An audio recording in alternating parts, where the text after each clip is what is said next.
नमस्कार बंधुरा कृष्णकथा लाइवे आपनादेर सकलके जानाई स्वागतम। आजके आमार आलोच्य विषय हलो कलिजुगेर परे केमन हबे सत्यजुगेर मानुष। भिडियोटी शुरू करबार आगे आमार समस्त बंधुदेर काछे अनुरोध रइलो एखोनो जारा आमार चैनलटिके सबस्क्राइब करेननि अवश्यई सबस्क्राइब करे पाशे थाका बेल आइकनटी प्रेस करुन और भिडियोटी शुरू थेके शेष अब्दि देखते थाकुन। हिंदू धर्मग्रंथ থেকে আমরা জানতে পারি যে এই পৃথিবীতে যখন যখন অধর্ম বেড়েছে তখনই ভগবান বিষ্ণু কোনো না কোনো রূপে অবতার হয়ে ধর্মকে রক্ষা করেছে।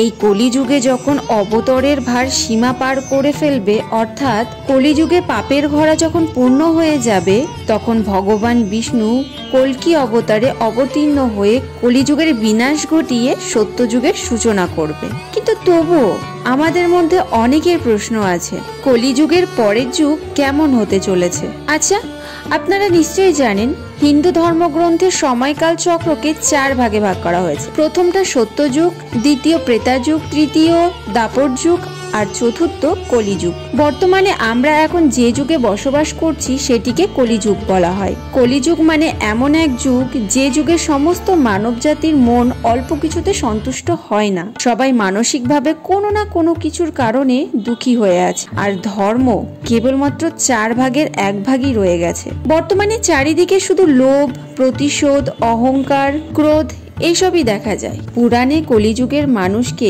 অভিশাপের সমান মানা হয়েছে। কিন্তু বন্ধুরা, আপনারা কি জানেন এই কলিযুগের শুরু কবে থেকে হয়েছে?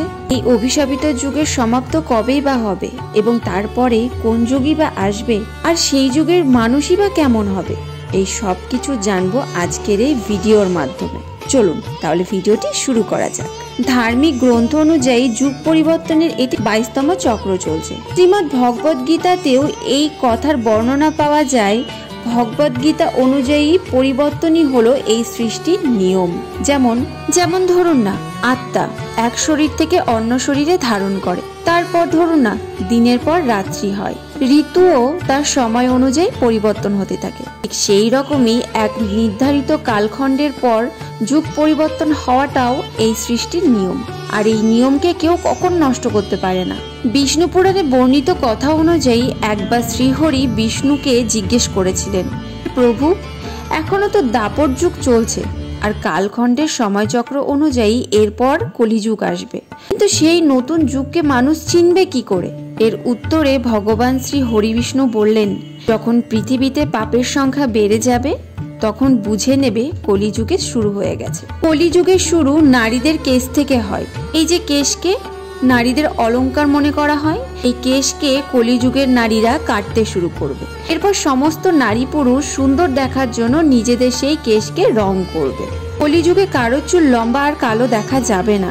তারপর যেদিন পুত্র হয়ে পিতার গায়ে হাত তুলবে সেদিন বুঝে নেবে কলিযুগ শুরু হয়ে গেছে। শুধুমাত্র তাই নয়, এমনও দেখা যাবে যে সব ঘরে ঘরে কলঙ্ক আর অশান্তি হবে।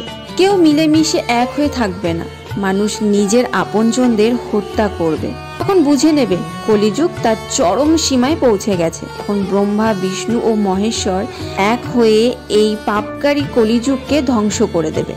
এরপর আবারও এক নতুন যুগের শুরু হবে যেখানে সবকিছু সত্য হবে। কিন্তু ধর্মগ্রন্থ অনুযায়ী কলিযুগের সময়কাল 4,32,000 বছর। এখন কেবলমাত্র কলিযুগের প্রথম চরণ চলছে। কলিযুগ 5,121 বছর পেরিয়ে গেছে। 4,26,880 বছর এখনো বাকি রয়েছে। কিন্তু এই কলিযুগের বিনাশ কিভাবে হবে এর বর্ণনা আমরা এই ব্রহ্মপুরাণে বিস্তারিতভাবে পেয়ে থাকি। ব্রহ্মপুরাণ অনুসারে কলিযুগের শেষে মানুষের আয়ু 12 বছর হয়ে যাবে। এই সময় মানুষের মধ্যে দুশ্চিন্তা বাড়বে। কলিযুগের আয়ু যেভাবে বাড়তে থাকবে এইভাবেই নদীগুলো শুকোতে থাকবে। ইমানি আর অন্যায়ভাবে ধন সম্পত্তি উপার্জন করা মানুষও এর সংখ্যা বৃদ্ধি পাবে। সম্পত্তির জন্য মানুষ কাউকে হত্যা করতেও পিছু পা হবে না। মানুষ পুজো পাঠ, ব্রত, উপবাস আরো সব ধার্মিক কর্ম করা বন্ধ করে দেবে। মানবতা নষ্ট হবে। নারীরা একদম সুরক্ষিত থাকবে না। নিজেদের বাড়িতেই তার শোষণ হবে। নিজেদের লোকেরাই এর সাথে খারাপ ব্যবহার করবে। ভাই বোনের মতো সম্পর্ক নষ্ট হবে। ভাই বোন আরেক ভাইয়ের শত্রু হয়ে উঠবে। বিবাহের মতো পবিত্র সম্পর্ক অপবিত্র হয়ে যাবে। কারোর বিবাহ জীবন সুখময় হবে না। স্বামী স্ত্রী একে অপরের প্রতারিত করবে। সমাজে হিংসা বৃদ্ধি পাবে। যারা বলবান হবে তাদেরই কাজ চলবে। আতঙ্ক যখন চরম সীমায় পৌঁছবে তখন ভগবান বিষ্ণু কল্কি অবতারে অবতীর্ণ হবে। পৃথিবীর সমস্ত অধর্মীদের বিনাশ করে ধর্মের প্রতিষ্ঠান করবে। শিবপুরাণেও কলিযুগ সম্পর্কে বলা হয়েছে।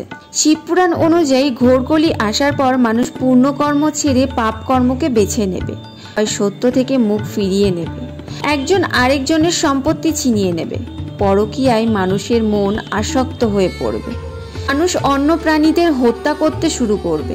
তখন এমন সময় আসবে সবাই নাস্তিক ও প্রসূবৃদ্ধি হবে। সন্তান মা বাবার সাথে সম্পর্ক রাখবে না, মানুষ নিজের কর্ম ছেড়ে অন্যদের ঠকাবে।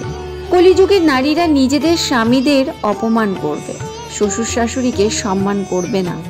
এমনকি কলিযুগের নারীরা নোংরা খাবার খাবে, তাদের আচরণ খুবই খারাপ হবে, স্বামী সেবা থেকে সর্বদাই বিমুখ থাকবে।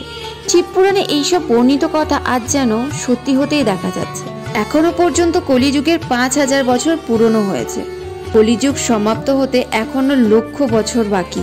তাহলে একবার ভেবে দেখুন, কলিযুগ যখন তার চরম সীমায় পৌঁছবে তখন সেই সময় কি হবে। এছাড়াও ভগবান শ্রীকৃষ্ণ বলেছেন কলিযুগের বিনাশ কিভাবে ঘটবে, যার বর্ণনা মহাভারতে করা হয়েছে। কৃষ্ণের অনুসারে কলিযুগের শেষের দিকে ভয়ঙ্কর ভয়ঙ্কর যুদ্ধ হবে, অধিক বৃষ্টি, প্রচণ্ড অন্ধকার আর অত্যাধিক গরম পড়বে। মানুষ ফসল কেটে ফেলবে, চুরি করবে, সবকিছুতেই খালি আমার আমার করবে। হত্যাকারীর হত্যা হবে, দুর্বল ও নানা রোগে ভুগবে, মানুষ নিস্তেজ হয়ে পড়বে। ভগবান শ্রীকৃষ্ণ আরও বলেছেন কলিযুগের পাপ যখন চরম সীমায় পৌঁছে যাবে তখন আমি কল্কি রূপে জন্ম নিয়ে সৃষ্টিকে পাপের হাত থেকে রক্ষা করব। ওর যে নতুন যুগ আসবে তাকে সত্য যুগ বলা হবে। অর্থাৎ যুগ পরিবর্তনের 22তম চক্র পূরণ করে 23তম চক্র পড়বে, তখন হবে সত্যযুগ। সত্যযুগের আয়ু 17 বছর 28,000 বছর হবে। সত্যযুগে মানুষের আয়ু 4000 বছর থেকে 10,000 বছর পর্যন্ত হবে। পৃথিবীতে আবার ধর্মের নাম কীর্তন হবে, মানুষ ভৌতিক সুখের জায়গায় মানসিক সুখে বল দেবে। এদিকে শুধু খুশি আর খুশি হবে, পুনরায় মানবতা ফিরে আসবে, মানুষ পরম জ্ঞানের প্রাপ্তি করবে, পুজো পাঠ ব্রত উপবাস আবার শুরু হবে। সত্যযুগের মানুষ তার তপবলে ভগবানের সাথে কথা বলবে। এই সময় মানুষের শরীরের ওপর সম্পূর্ণ নিয়ন্ত্রণ থাকবে। আত্মার সাথে পরমাত্মার মিলনের ফলে সবাই সুখী হবে। অর্থাৎ সত্যযুগকে এই সৃষ্টির স্বর্ণযুগ বলা হবে। কিন্তু সত্যযুগ এখনও আসতে অনেক সময় বাকি রয়েছে, কেননা আমরা কলিযুগে নিজের ধর্ম আর কর্ম দিয়ে যুগের মতো বাঁচার চেষ্টা করি, কারণ ধার্মিক গ্রন্থেও এই কথার বর্ণনা পাওয়া যায়। চলুন বন্ধুরা, তাহলে আজ তবে এই অবধি শেষ করছি। দেখা হচ্ছে নেক্সট ভিডিওতে। ততক্ষণ সুস্থ থাকুন, ভালো থাকুন। আর ভিডিওটি ভালো লাগলে অবশ্যই লাইক, কমেন্ট আর সাবস্ক্রাইব করে পাশে থাকা বেল আইকনটি প্রেস করুন সবার আগে নেক্সট ভিডিওর নোটিফিকেশন পাওয়ার জন্য। ধন্যবাদ।